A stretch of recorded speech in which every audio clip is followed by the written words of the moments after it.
दौर और तमाम मैनेजमेंट हमारी चर्चा में शामिल हो रहे हैं।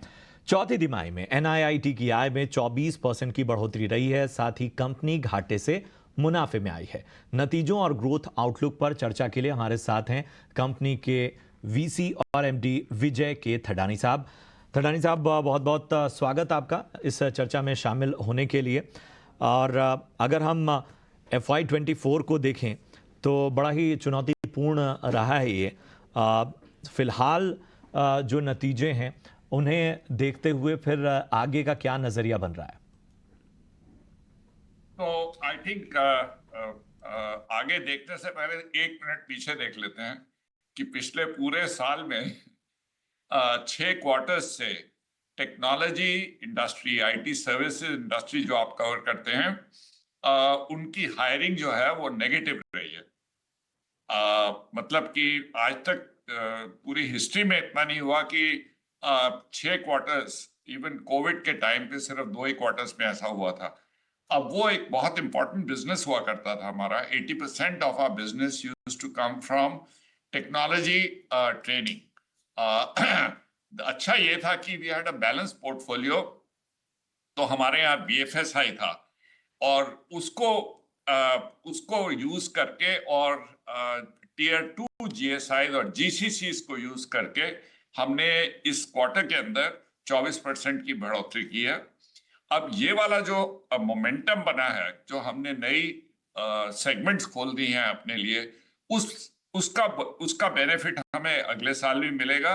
और हम होप करते हैं कि जब टेक्नोलॉजी Tier 1 GSI वापस आ जाएंगे हायरिंग के लिए, तो हमें उसका बेनिफिट तो मिलेगा, बिकॉज वो that is one of our strong areas. तो इन सब चीजों को मद्देनजर रखते हुए हम देख रहे हैं कि अगले क्वार्टर्स में इस तरह की ग्रोथ और इससे शायद बेटर ग्रोथ भी हो सकती है year on year basis. Company ने जो तो FY24 इस में साल 24% हुई थी, उसके अलावा उससे ज्यादा भी हो सकती है। हाँ जी, ठीक है, तो 24% का ग्रोथ कंपनी ने इस क्वार्टर में इस साल रिपोर्ट किया, लेकिन कंपनी का आउटलुक उससे भी ज्यादा पॉजिटिव है। हायरिंग ट्रेंड्स की आपने बात छेड़ी, लेकिन मैं आईटी सेक्टर के हायरिंग ट्रेंड्स के बारे में आपसे पूछना चाहूंगी। आईटी सेक्टर में हायरिंग में कुछ रिस्ट्रिक्शंस लगाए गए थे, फ्रीज हो चुका था हायरिंग, लेकिन अब इस सेक्टर में हायरिंग ट्रेंड्स कैसे है? क्या कंपनीज हायरिंग अपने बढ़ा रही है? हाँ जी। सो ये जो हायरिंग ट्रेंड्स थी, जो 6 क्वार्टर से जो मैंने बताया, हायरिंग सिर्फ हायरिंग फ्रीज नहीं किया था, उन्होंने डाउनसाइज भी किया था साथ में। तो उसका इफेक्ट फिर एग्जिस्टिंग एम्प्लॉयज को भी पड़ता है। बट अब इन चीजों में कुछ इंप्रूवमेंट आ रही है। अभी न्यूज आइटम्स है जो समझ आ रहा है कि कुछ टेक्नोलॉजी कंपनीज ने दोबारा से रिक्रूटमेंट शुरू की है। पर अभी भी मेरे को लग रहा है कि अगले 2 क्वार्टर्स तक थोड़ा स्लो रहेगा।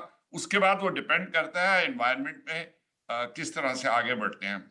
आईटी सेक्टर की अपनी आउटलुक जो है वो पॉजिटिव ग्रोथ की है। तो इसलिए हमें लग रहा है कि आगे जाके उनके यहाँ एम्प्लॉयमेंट अपॉर्चुनिटीज बढ़ेंगी और वो स्पेशलिस्ट लेंगे। जनरल पर्पस लोगों की विद लो स्किल्स की रिक्वायरमेंट कम हो जाएगी, स्पेशलाइज्ड स्किल्स की रिक्वायरमेंट बढ़ जाएगी। और वो हमारे लिए बहुत अच्छा है, क्योंकि हम स्पेशलिस्ट स्किल्स पे काम कर रहे हैं और सिर्फ नए लोगों के लिए नहीं, जो उनकी एग्जिस्टिंग है वर्कफोर्स, उसको भी हम ट्रेन करने की कोशिश कर रहे हैं। जैसे कि हमारा एक डिजिटल आर्किटेक्ट्स प्रोग्राम है जो बहुत ही पॉपुलर है। अब काफी एडवांस प्रोग्राम है, बहुत सीनियर लोगों के लिए होता है वो। बिल्कुल सर, और इसी से जुड़ा हुआ मेरा सवाल है। जैसा आपने कहा कि एक री स्किलिंग की बहुत आवश्यकता है, एक अपग्रेड की बड़ी आवश्यकता है, और इन सब के बीच में हम जेन आई का भी बहुत सारा शोर सुन रहे हैं। हम जानते हैं कि किसी भी इंडस्ट्री में जब इस तरह का बड़ा टेक्नोलॉजी शिफ्ट होता है या किसी तरह का अपग्रेड आता है या एडॉप्शन की जब बात आती है, तो चैलेंज तो होता है। हम दो नैरेटिव फिलहाल सुन रहे हैं आर्टिफिशियल इंटेलिजेंस को लेके। आपका बिलीफ किस पे है? मतलब एक तो ये कि नौकरियां जो हैं, ट्रेडिशनल जॉब्स, वो खतरे में है। दूसरा ये है कि ये और नौकरियां देगा। आप बताएं अपने अनुभव से, आप इसको किस तरह से ऑब्जर्व कर रहे हैं? ठीक है।